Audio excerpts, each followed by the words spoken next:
गंडमूल, गंडमूल नक्षत्र अभी हम लोग पढ़ रहे थे, उसमें आप लोग लिख लीजिए, अश्विनी नक्षत्र अगर किसी का हो तो उसका जो प्रथम चरण होगा, प्रथम चरण में अगर किसी व्यक्ति को जन्म होगा तो पिता के लिए कष्टकारी, लिख लीजिए। दूसरे चरण में जन्म होगा तो फिजूल खर्ची, दूसरे चरण में जन्म होगा तो फिजूल खर्ची को रिप्रेजेंटेट करेगा। तीसरे चरण में जन्म लेगा तो भ्रमणशीलता को रिप्रेजेंटेट करेगा। और अगर चतुर्थ चरण में जन्म लेगा तो क्रश शरीर होगा, मतलब शरीर उसका डेवलप नहीं होता, दुबला पतला रहता है। तो आप समझ सकते हैं कि अश्विनी नक्षत्र के प्रथम चरण को सबसे ज्यादा घातक क्यों बनाया बताया गया, क्योंकि वो पिता की जो है, पिता की, पिता के लिए कष्टकारी हो जाता है। जो चीज आपके पिता के लिए कष्टकारी हो गई आपके जन्म लेते ही, तो जब पिता ही कष्ट में चले जाए तो आपको डेवलपमेंट क्या मिलेगा। उसके बाद दूसरे चरण को खराब नहीं बताया बहुत ज्यादा, क्यों, क्योंकि वो फिजूल खर्ची को ही रिप्रेजेंटेट करता है, तो फिजूल खर्ची भी करना कोई बुराई नहीं है। तीसरे चरण को खराब नहीं बनाया, वो भ्रमणशील का योग बना देता, मतलब आदमी को कह सकते हो कि उसके पैर में शनिचर है। और चतुर्थ चरण को भी बहुत खराब नहीं बताया गया, क्योंकि दुबले पतले व्यक्ति होने से कोई बहुत बड़ी चीज नहीं पड़ती है, बहुत बड़ा इम्पैक्ट किसी की लाइफ में, किसी के करियर में नहीं पड़ता। बहुत दुबले पतले व्यक्ति भी बहुत हाइट पे जा रहे हैं, बहुत मोटे तगड़े भी जा रहे हैं, तो उससे कोई मतलब की बात नहीं है। तो जो सबसे बड़ा कष्टकारक चीज है वो पिता के लिए कष्ट, इसीलिए अश्विनी नक्षत्र के प्रथम चरण को सबसे ज्यादा खराब बताया, जो मैंने आपको पहले ही लिखवा दिया। आगे बढ़िया, अश्लेषा नक्षत्र, इनका थोड़ा अगर प्रकृति बताने की कोशिश करूं तो अश्विनी नक्षत्र जो होता है वो मेष राशि में पड़ता है, एवं केतु के इस नक्षत्र में उत्पन्न हुए बच्चे का जीवन प्रायः संघर्षशील होता है। जिनका जन्म अश्विनी नक्षत्र में होगा वो व्यक्ति कहीं ना कहीं संघर्षशील में उनकी लाइफ जाती है, वो संघर्ष उनकी लाइफ में रहता ही है। अश्विनी नक्षत्र वाले व्यक्ति का जो जन्म होगा वो व्यक्ति जो है, ये लोग कर्क राशि एवं बुध के नक्षत्र वाले जातक होते हैं, प्रायः चंचल एवं चतुर बुद्धि वाले तथा परिवर्तनशील प्रकृति के होते हैं। ऐसे लोग जो हैं, आप देखो बुध आ गया, बुध के साथ क्या आ गया, चंद्रमा आ गया, तो ऐसे लोग चंचल, चंद्रमा, चतुर, बुध, बुद्धि बुध और परिवर्तनशील प्रकृति वाले होते हैं, मतलब चंद्रमा। तो चंद्रमा और बुध का पूरा इन्फ्लुएंस ऐसे लोगों पर होता है, अश्लेषा नक्षत्र वालों पर। तो प्रथम चरण में जन्म हो तो विशेष दोष नहीं है, अश्लेषा नक्षत्र का प्रथम चरण दोषहीन माना गया है। दूसरे चरण में पैतृक धन की हानि होती है, आप बता सकते हो कि क्या प्रॉब्लम होगी सामने वाले को। आपसे कोई पूछेगा ना मूल में जन्म लिया है तो क्या प्रॉब्लम होगी, तो अगर जिसका द्वितीय चरण रहेगा तो पैतृक धन जो होगा उसकी हानि होती है। तीसरे चरण में होगा तो माता पिता को कष्ट होता है। और चतुर्थ में होगा तो फिर पिता के लिए कष्टकारी बोल दिया गया है, इसीलिए अश्लेषा का चतुर्थ चरण सबसे ज्यादा कष्टकारी बोला गया।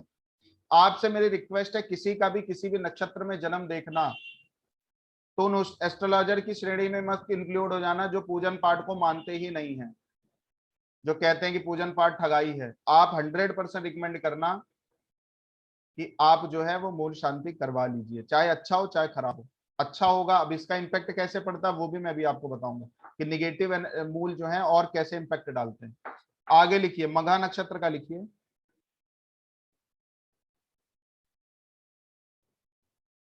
मघा नक्षत्र वाला चंद्रमा सूर्य की राशि में पड़ेगा, और सूर्य की राशि में पड़ने के बाद केतु के नक्षत्र में होगा। ऐसे लोग स्पष्टवादी होते हैं, क्योंकि सूर्य हो गया जहां पे, वहां पे स्पष्टता आई ही गई, कॉन्फिडेंट आ गया। शीघ्र क्रुद्ध होने वाले होते हैं, जल्दी जो है वो नाराज हो जाते हैं। उद्यमी होते हैं और धनवान होते हैं, जिनका भी मघा नक्षत्र में जन्म होगा।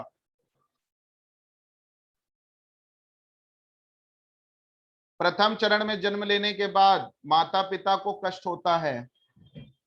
अगर मघा का प्रथम चरण होगा तो माता पिता को कष्ट, विशेष तौर पर माता पक्ष की हानि होती है, जो मातृ पक्ष होगा, जो आपका ननिहाल होगा, उसकी हानि होती है। दूसरे चरण में होगा तो पिता को परेशानी।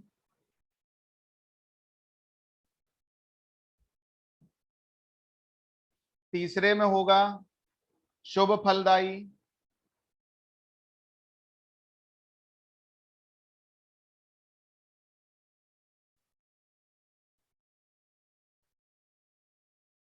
और मघा का जो चतुर्थ चरण होता है वो सबसे अच्छा माना जाता है, उसमें जन्म लेता है जो व्यक्ति, वो विद्या और धन के लिए शुभ होता है। व्यक्ति ज्ञानवान भी होता है और धनवान भी होता है, तो विद्या और धन के लिए शुभ बोला गया मघा नक्षत्र के चतुर्थ चरण को।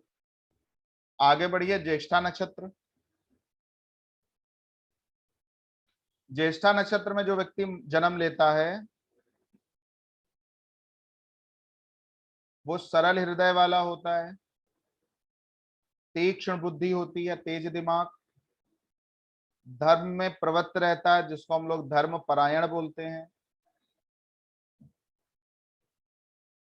और अगर ऐसे व्यक्ति की कभी आप ग्रोथ देखोगे ना, तो ग्रोथ जैसे ही स्टार्ट होने वाली होगी कुछ ना कुछ बाधाएं उसमें आएंगी। तो उसको एक लैंग्वेज के रूप में आप लिखना चाहो तो लिख सकते हो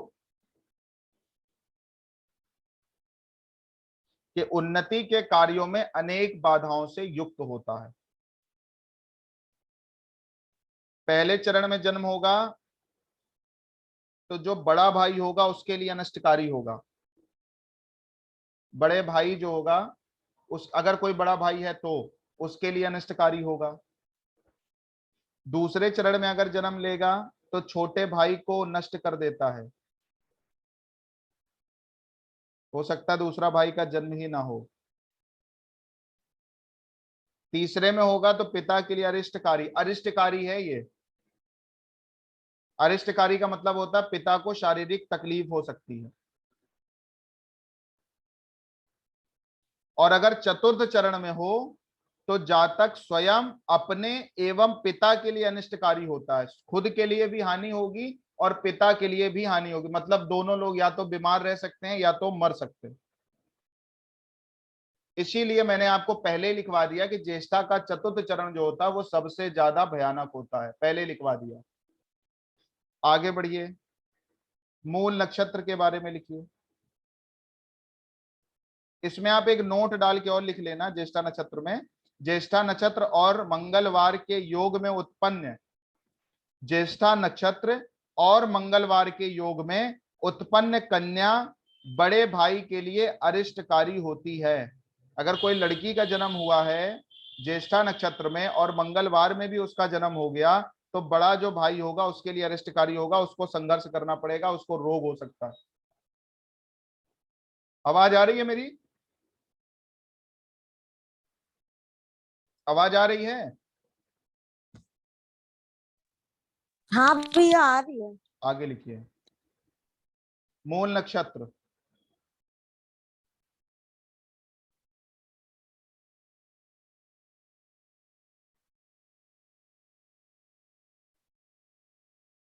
अब इसको एक लैंग्वेज और लिखा जाता है, एक चीज और लिख दीजिए, अभुक्त मूल।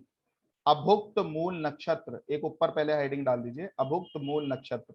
इसमें लिख लीजिए ज्येष्ठा नक्षत्र की, ज्येष्ठा नक्षत्र के लास्ट दो चरण मतलब तीसरे और चौथे, ज्येष्ठा नक्षत्र के लास्ट दो चरण और मूल नक्षत्र के स्टार्टिंग वाले दो नक्षत्र मतलब पहला और दूसरा चरण, ज्येष्ठा नक्षत्र के लास्ट वाले दो चरण। ये एग्जाम में भी पूछा जाता है, जो कभी एग्जाम होते हैं जो ज्योतिष शास्त्र के रिकॉर्डिंगली, उनमें ये प्रश्न आता है अभुक्त मूल नक्षत्र किसे कहते हैं।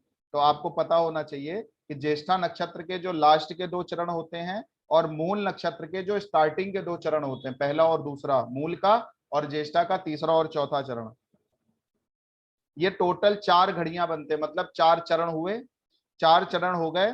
तो इनको जो है अभुक्त मूल गंड नक्षत्र कहते हैं, नाम है इनका एक, उसको बहुत ज्यादा परेशान होने की जरूरत नहीं है। आप एक जो है जानकारी के लिए लिख सकते हैं, कभी आपके सामने आ गया कि इनका जन्म जो है अभुक्त मूल गंड नक्षत्र में हुआ है तो आप परेशान ना होना, क्योंकि अपने सामने ये चीजें आई हैं इसलिए मैंने कैलकुलेट करके आपको लिखा है। अब जब मेरे पास आया तो हमने कहा यार ये नई चीज क्या आ गई, फिर अपनी किताबें निकाली, थोड़ा सर्च किया तो उसमें वो चीज निकल गई, फिर आपके लिए भी वो मैटर प्रिपेयर कर दिया। तो कहने का मतलब क्या है, ज्येष्ठा के लास्ट के दो चरण और मूल के स्टार्टिंग के दो चरण जो होते हैं, ये टोटल 4 घड़ियां हो गई, मतलब 4 चरण, इनको अभुक्त मूल गंड नक्षत्र भी कहते हैं। इनमें उत्पन्न, इनमें उत्पन्न जो व्यक्ति ज्येष्ठा के लास्ट के दो चरणों में या मूल के स्टार्टिंग के दो चरणों में जन्म लेगा,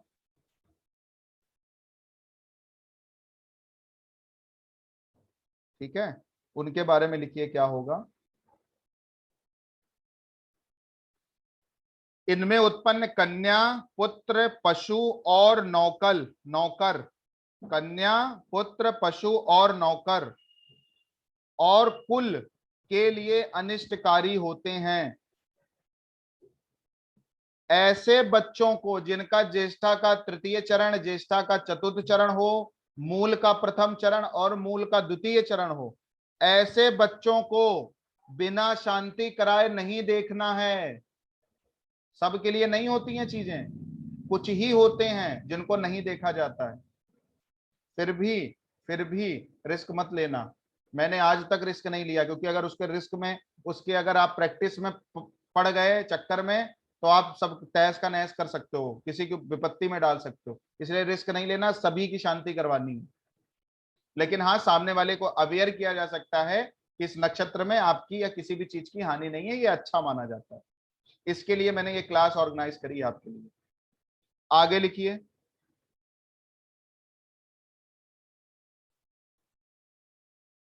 इनका एक श्लोक भी है, अभुक्त मूलम गटिका चतुष्टयम ज्येष्ठान्य मूल्यादि भवम ही नारदा जातम शिशुम तत्र परिजेत वा मुखम पिता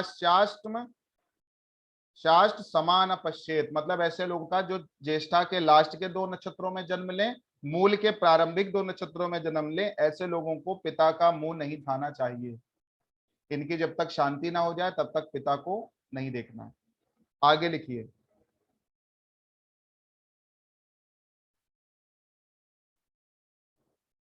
नारद के अनुसार लिख लीजिए, अभुक्त मूल नक्षत्र अगर आपको दिख जाए तो नारद बोलते हैं ज्येष्ठा मूल नक्षत्र की 4 घड़ियां, वशिष्ठ के अनुसार 2 घड़ियां तथा बृहस्पति के मतानुसार एक एक अभुक्त मूल संगत हैं।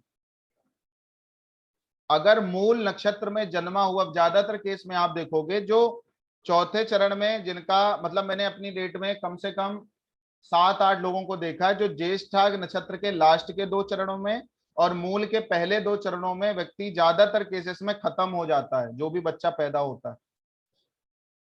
फिर भी अगर वो बच जाए, फिर भी अगर वो जीवित रह जाए, तो वो अपने वंश की वृद्धि करने वाला धनवान एवं संपत्तिवान होता है।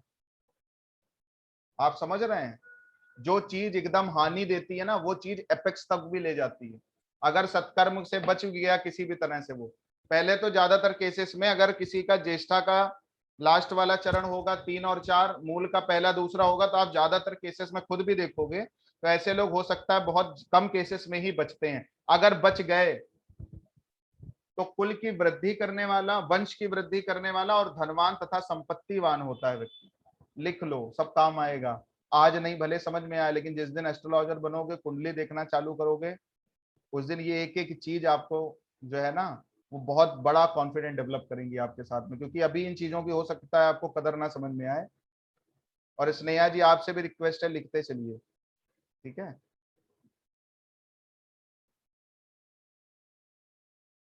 अब नई चीज एक लिख लो। अब मूल नक्षत्र का हेडिंग डालिए। अभी आपने मूल नक्षत्र नहीं पढ़ा था, अभी आपने क्या पढ़ा था? अभुक्त मूल। अभुक्त मूल आपको पता है कौन कौन से होते हैं? अभुक्त मूल ज्येष्ठा के लास्ट के 2 चरण और मूल के स्टार्टिंग के 2 चरण होते हैं। इनकी शांति अनिवार्य रूप से करानी है, पिता को नहीं देखना है जब तक शांति ना हो जाए। उसके बाद मूल नक्षत्र की हेडिंग डालिए। मूल नक्षत्र में पैदा हुआ व्यक्ति धार्मिक रुचि वाला, उदार हृदय वाला, मिलनसार, परोपकारी, धन और वाहन युक्त होता है। धन और वाहन युक्त होता है। प्रथम चरण में उत्पन्न व्यक्ति पिता की हानि करता है। पिता की हानि होगी अगर मूल का प्रथम चरण है, इसीलिए हमने प्रथम चरण को हानिकारक बताया। द्वितीय चरण है तो माता की हानि। तीसरा चरण है धन की हानि। चौथा चरण शुभ माना जाता है। मूल नक्षत्र का चौथा चरण शुभ माना जाता है। पहला होगा पिता, दूसरा होगा माता, तीसरा होगा धन की हानि और चौथा शुभ माना जाएगा। नक्षत्र की विधि पूर्वक शांति करवा लेने से अनिष्ट का भय नहीं रहता है। और एक जो है नोट लगा के लिखिए, मूल नक्षत्र और रविवार दोनों के योग में उत्पन्न कन्या, ज्येष्ठा में मंगलवार को जोड़ा था, यहाँ पे मूल के साथ अगर रविवार होगा और किसी फीमेल का मतलब किसी लड़की का जन्म हो तो अपने ससुर के लिए अनिष्टकारी होती है, ससुर के लिए। आप ऐसी ज्यादातर लड़कियों को देखोगे कि शादी होते ही पता चला या शादी तय हुई और ससुर खत्म हो गए, आदमी कहता है इसका पैर नहीं सही है, तो कहीं ना कहीं इन नक्षत्रों का उसमें योग आता है। आगे लिखिए,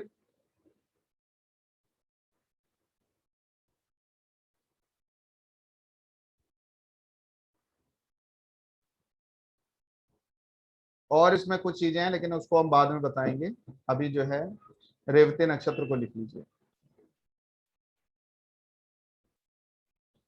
रेवती नक्षत्र में उत्पन्न व्यक्ति सर्वप्रिय, विद्यावान, सुंदर आकृति वाला, तर्कशील एवं धनवान होता है।